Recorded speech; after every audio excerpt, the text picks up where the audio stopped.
bicyclists, we have sheep, we have motorcycles, and we're on the Pan American Highway.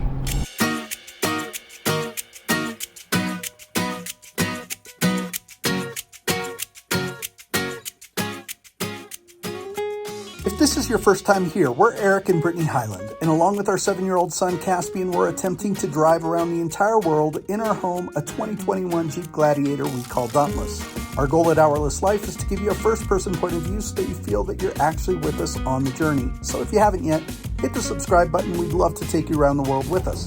In our last video, we took you to an incredible oasis hidden in the Peruvian desert, on a flight over the world-famous Nazca lines of Peru, to an incredible beachside camp area, and then on the most beautiful drive we have taken on the southern Peruvian coast. Some folks say it was our best video yet. If you missed it, we'll link it here. Today, we're leaving our camp spot in Cumana, driving to Arequipa, which is considered by many to be the gem of Peru. From there, we head to Espinar for a single night as we make our way to Cusco, the doorstep to Machu Picchu. This video is a lot of fun. The drive to Arequipa is pretty spectacular, and once there, we're going to take you all over the city. We'll take you with us into the magnificent cathedral of Arequipa, as well as give you a tour of some of the historic areas of the city. But it doesn't stop there. We'll also take you on a mesmerizing tour of the jewel of Arequipa, the monastery of Santa Catalina. Wait until you see this. And we'll wrap up with another stunning drive, this time all the way to Cusco, the cradle of the Incan Empire. So let's pick up right where we left off in our last video. We're leaving our camping spot in Cumana and making our way to Arequipa. They didn't ask us for anything at all to camp, and they kept showering us with gifts. Such a sweet family. They asked us to tell others about this place, Campo El Bolo in Cumana. If you're ever going to Arequipa from Lima, this is a great stop. We picked up our cash, which we've been a little bit low on cash. When I say a little bit, we were basically down to about 70 sol. Which is like $25. But Brittany had mentioned that she doesn't like being low on cash because then we can't help other people, and we run across those situations all the time. And now we're headed to Arequipa through the town of Cumana. We have about a 3-hour and 20-minute drive today. We have bicyclists, we have sheep, we have motorcycles, and we are out of Cumana. and we're on the Pan American Highway.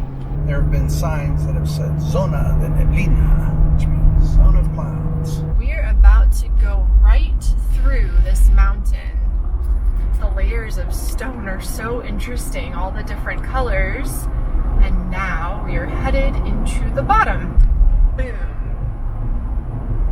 There's these beautiful hills and mountains with white sand, which Eric tells me he learned is volcanic sand. Yesterday at the campground, this guy Mario is telling me that Arequipa is called the White City because it's built from volcanic rock, which is actually white. I've never seen white volcanic rock, so I don't know what that's about.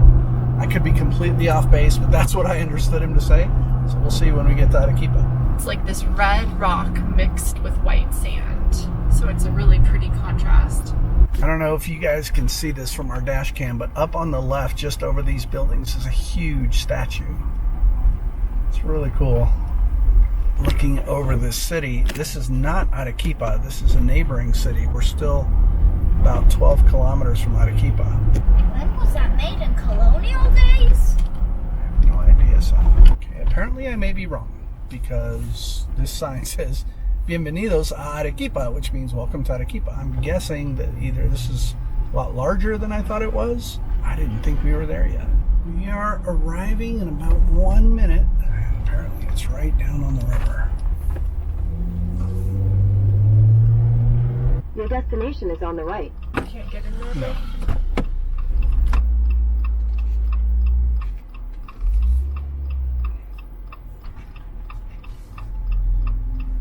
Just a narrow little stretch of grass, but there are bathrooms here with hot showers, there's Wi-Fi, and We're so happy to be here. It is cooler. We actually had to put on some jackets, except for Caspian, he runs warm.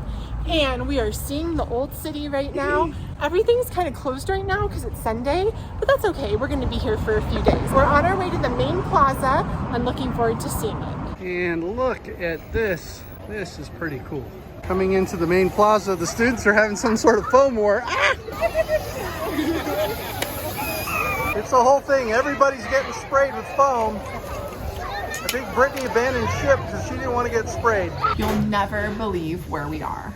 So Eric found this burger place and we hoped that they would be awesome, but they weren't. And we didn't eat them, we left. So now we found a Mexican restaurant and we're so happy. And we have tacos al pastor and we have pickled red onions and Mexican salsa. We've been walking around for several days now here in the city and have been to the Central Plaza a few times, but we haven't really seen too much. We've just kind of been enjoying being here in the town and walking around. We are on our way to the main plaza to meet a new friend who lives here in Arequipa. Mario just showed up and he is taking us as the first stop into the cathedral. Apparently there's a museum here that's worth seeing. We are entering the cathedral and this is our first look.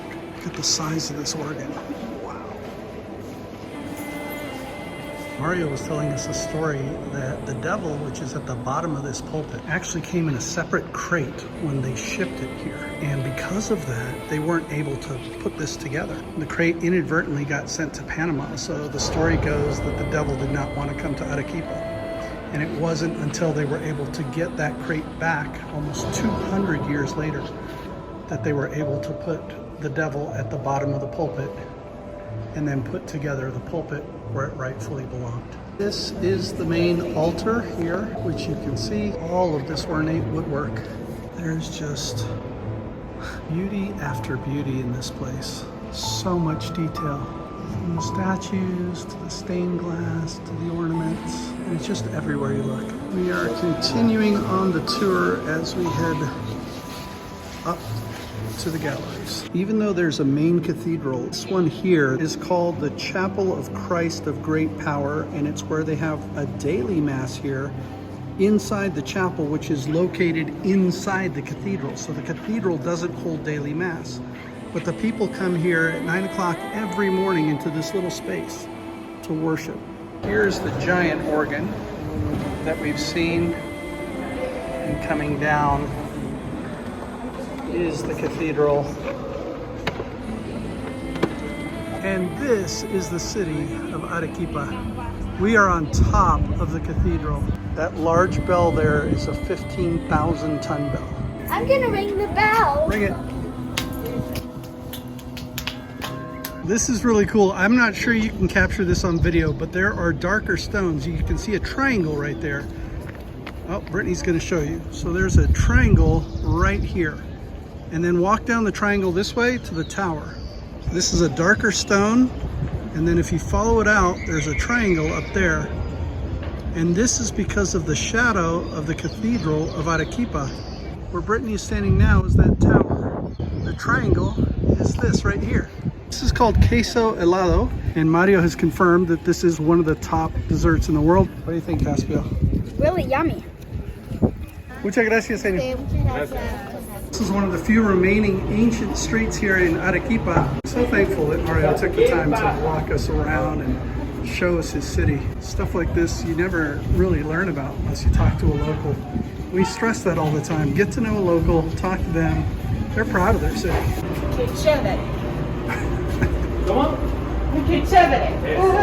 Mario is taking us on a tour and he's showing us these old noble houses. You can see that the main plaza is right there with the portales, but these had a family crest over a major arch and a massive entryway. The knockers are way up there, no idea how people reach those. This is the entrance, which would open up to a main plaza area within the house. All of these rooms were around the central gathering place of the noble house. These would have been individual rooms, habitations, and either a kitchen or a dining hall or something of that nature. This house was built in 1738 and has been owned by noble families ever since. This family here were the owners of this home. This is what it would look like from their window looking out onto the plaza. It is 2 a.m. at camp, and we have a little munchkin who got sick in bed. He must have eaten something that didn't agree with him,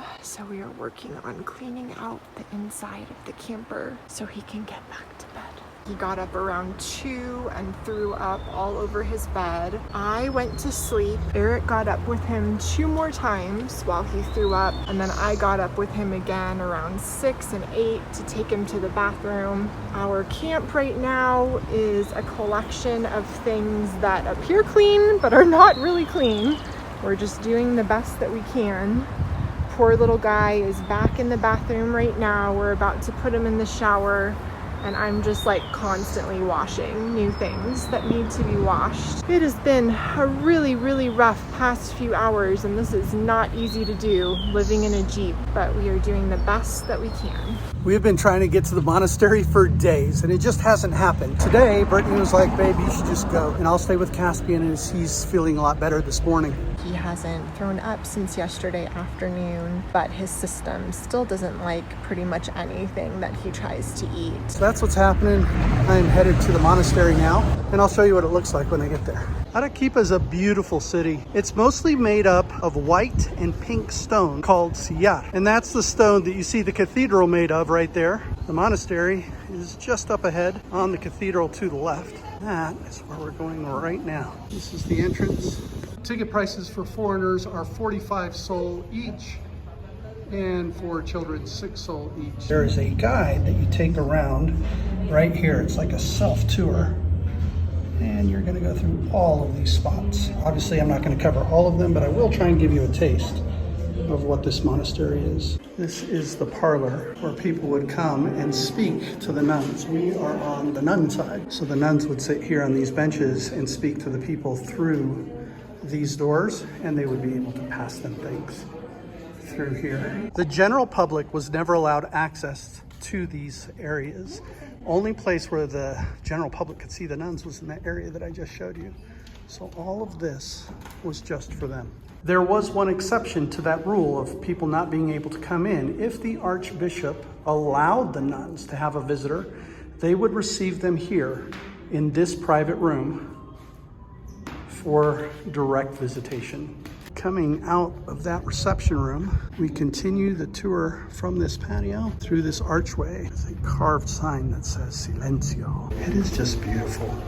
This area that we've just entered is called the novice cloister, and in this cloister, those who wish to become nuns would come and verify that that is indeed what they wanted to do. And this is the space where they would meet with the nuns as they pursued their calling. The nun candidate, apart from the dowry that she was to give, also had to give 100 pesos for her food and bring a trousseau composed of 25 items, which included 2 habits, a cape, 2 canvas tunics, 2 doublets, a bed, as they were preparing to take their vows. And this is where they would remain in that courtyard until they became a nun of Santa Catalina. For the novices, this was where they came to worship. This is their capilla, or their chapel. Something interesting that I learned is that this convent was founded in 1580, and it has been in operational use since that time. The nuns still live here.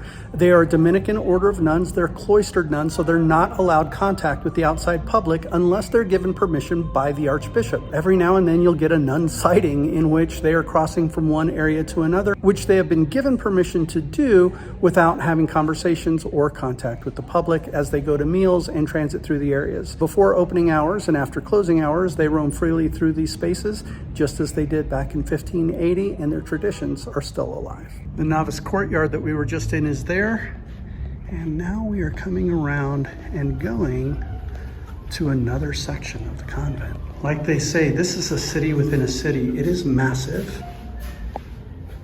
and beautiful. Look at this, it just goes on. Unbelievable. This area is called the Orange Tree Cloister because they had 5 orange trees in this courtyard, and this is the area where the professed nuns would live. What's beautiful about this are all these frescoes and paintings that adorn the entire top of the Orange Tree Cloister. They are on all sides of this space. From the Orange Tree Cloister courtyard where the professed nuns lived, we're going to walk into one of the cells now. What's interesting is that I've learned that they actually owned them, meaning the nuns owned these almost with a deed, and they could sell them to other nuns when they were at the end of their time here. But this is the type of place where they would live. Modest, but beautiful. This one here was built in 1600. And of course they had to have some place to cook and eat, and they had that connected to their cell. This place is designated for wakes. It's called the Profundus Parlor, and its name comes from Psalms 130, "From the depths I will call for you." The 13 images of nuns, which had passed on to the afterlife, have been painted here and afterwards hung up on the walls and represent nuns who lived here in the monastery between 1691 and 1894. Remember when I told you that this place was like a city? There are 6 major streets that go through this monastery. This is the first one. Look at this. This is all within the walled areas. There are more cells in here. And in this room, you're going to see a really, really cool piano. This piano was made by George Astor in 1798 and was brought here from London. Yet another cell, but this one has an interesting feature that I want to focus on because the nuns of Santa Catalina were famous for their pastries and baked goods, and they would sell them for their livelihood to the people of the city. The Dominican sisters who live here wrote a statement, and this is what they had to say. Since the time of the foundation of Arequipa City, there was a need for founding a Dominican convent for the contemplative life of women. This need crystallized just after getting an official provision from the Viceroy of Peru, Francisco de Toledo, in 1576. Nowadays, we are a community of 21 sisters aged 25 to 100 years, as well as 2 18-year-old novices. In the serenity originated from the hours in silence and the contemplation of God, the heart learns from the perseverant praise coming from a grateful heart to recognize the acts of the presence of God in the everyday small things. The spirit of our community moves us to offer prayers of intercession for the whole of mankind to be saved. Our day starts at 5 a.m. with the praising of the presence of Jesus in the Eucharist, with the study, with the manual work we perform to earn our daily bread. And during each of those moments, we pray for our world and with the world. Within the church, we are not visibility, but presence. After more than 400 years, the presence is still here, because what originates our presence is love. That is the secret to be happy here, to be in love, not with an ideal or a project, but with Jesus. That's the street we were just on. This is the Orange Cloister, and now we're turning and going to yet another one of their streets. And look how far this goes. Keep in mind, this is all within the city limits of Arequipa, but it takes up a major footprint here. This street here is called Calle Cordoba, and it has buildings from the 18th century. On the left-hand side is construction dating back to the 1960s, where the nuns currently live and carry out their vows of seclusion. Just off Calle Cordoba, where we just were, is the Eucharist room. The nuns still use this piece of equipment here called a sieve today to make the Eucharistic wafers after making the bread just like they did for 400 years in here. And it just keeps going. This is where we just came from, Calle Cordoba. And as you turn, it just keeps going and going. I've been in here for hours, covering probably 6 square city blocks within the walled areas of the Monastery of Santa Catalina. Really hope you've enjoyed this section of the video. This monastery is something phenomenal. This by itself is worth checking out Arequipa, not to mention the cathedral and everything else that we've seen here. I highly recommend that if you're ever in Peru or you're thinking of going to maybe Machu Picchu, make a stop in Arequipa. It's not that far away. Tomorrow we're leaving Arequipa, but today I'm going to change the oil on Dauntless. My friend Don Joaquin is going to take me out to go buy some oil. I am getting the oil, and it looks like they might actually have the filter. Hopefully everything's good. We got the filter, we got the oil, I've got a funnel back home. We're going to get this done. My friend Joaquin is taking us back to the hostel. They don't have the same rules and regulations regarding disposing of the oil that we do back in the States, but they're still careful with it. But he said he's just going to take care of it for me and take it to the shop when he heads over there. En los Andes del sur de Sudamérica, todos los repuestos para el gladiator. He said in Arequipa, in the southern Andes, there's all the parts you need for the Jeep Gladiator. There we go. The oil has been changed in Dauntless. Today is packing day after 12 days in Arequipa. We are just trying to make a quick drive to Cusco. It's 10 hours away, 5 hours today, 5 hours tomorrow. From what I understand, the place where we're staying isn't very much fun. It's cold, and it's just a place to stay. Well, stay warm, stay fed, and you'll stay living. It's a good word, son. Gracias, amigo. Adios. Adios. Keep right, stay on Avenue de la Marina. A bunch of extra snow fell on the mountains. Why? See that up there? Wow. Wow. Arequipa is a big city. It's not very large in size, but it has over 1 million people in it. There's like a 3-block section of just traffic. And so all the vendors have come out trying to sell their stuff here. And there's 1, 2, 3, 4, 5, 6, 7, 8, 9, 10 that I can see from my window, all selling the same stuff. Looks really good though. It's actually been a pretty nice route. There haven't been as many trucks. Brittany has been taking the time, wisely as always, to go over the Jeep Gladiator manual. What we're going to do is when we go in to get the tires rotated, Eric is going to go over that graph of maintenance, and if they don't have the parts that we need, which it's very likely that they don't have all of them, then we'll know what to bring back from our next trip to the States. Pretty wise. Definitely married up. Just saying. We are driving through a national reserve. It's Pampa de Arrieros. The Pampas are a special ecosystem. They're especially famous in Argentina, and it's basically a high grassland.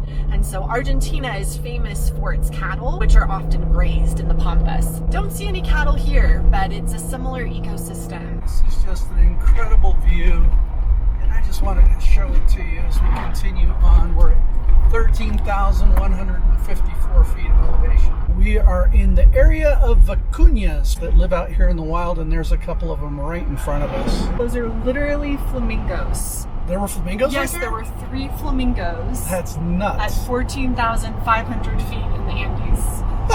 Wow. Too bad I didn't catch that on video, but I did see them. That was really cool. Who knew that flamingos hung out at 14,500 feet? They're the Andean flamingos. I feel like we're at the top of the world. It's so beautiful.